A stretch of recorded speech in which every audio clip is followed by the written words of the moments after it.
అటువంటి టైంలో ఇటువంటి స్పోర్ట్స్ యాక్టివిటీ మనకి రెగ్యులర్ షెడ్యూల్ నుంచి కొంచెం బ్రేక్ ఇస్తుంది. ఈ స్పోర్ట్స్ యాక్టివిటీ అంటేనే మనం క్రీడా స్ఫూర్తిని పెంపొందించేటట్టు ఉండాలా. మనం ఆట నేర్చుకుంటాం, మన యొక్క టెన్షన్లు మర్చిపోతాం, బాగా ఆడతాం. కానీ స్పోర్ట్స్ పరంగానే ఆడండి. Don't take anything to heart. ఇది అడగగానే ఇవ్వడానికి కూడా రీజన్ ఏంటంటే, నేను ఫస్ట్ నుంచి ఓకే స్పోర్ట్స్ యాక్టివిటీ జరుగుతుంది అంటే నేను ఆబ్వియస్లీ నేను ముందు ఉంటాను. ఇంకా డిపార్ట్మెంట్ అనేసరికి నేను ఇంకా ఫ్రీగా ఇంకా కమ్యూనిటీ ఇచ్చేసాను. సో మీ వాళ్ళు కూడా కొంచెం బాగా నీట్ చేశారు. థ్యాంక్ యూ ఎస్సీ గారు అంత కష్టపడి నీట్ చేసినందుకు. మొత్తం సాఫ్ చేశారు, అవన్నీ చేశారు. సో ఇక్కడ వచ్చిన అందరికీ హాకీ ఈజ్ నేషనల్ స్పోర్ట్తో పాటు ఇట్స్ వెరీ టైర్సమ్ గేమ్. చాలా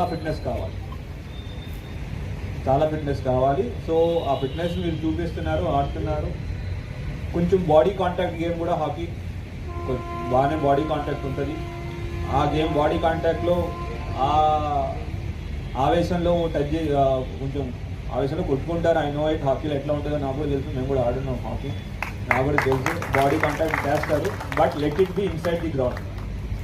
గ్రౌండ్లో జరిగేవన్నీ గ్రౌండ్లోనే ఉండిపోవాలి. అవుట్ సైడ్ అందరూ ఎలక్ట్రిసిటీ ఎంప్లాయీస్ అందరం ఒకరినొకరు సపోర్ట్ చేసుకుని ముందుకు వెళ్ళాలి.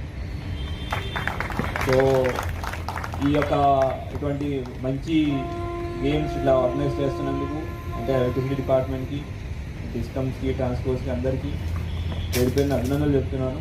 ఇట్లానే మీరు బాగా ఆడాలని, బాగా మంచి స్పోర్ట్స్మెన్షిప్ తీసుకురావాలని. తర్వాత దీనివల్ల ఏమవుతుందంటే స్పోర్ట్స్మెన్షిప్తో పాటు ఇంటర్ సర్కిల్స్ కోఆర్డినేషన్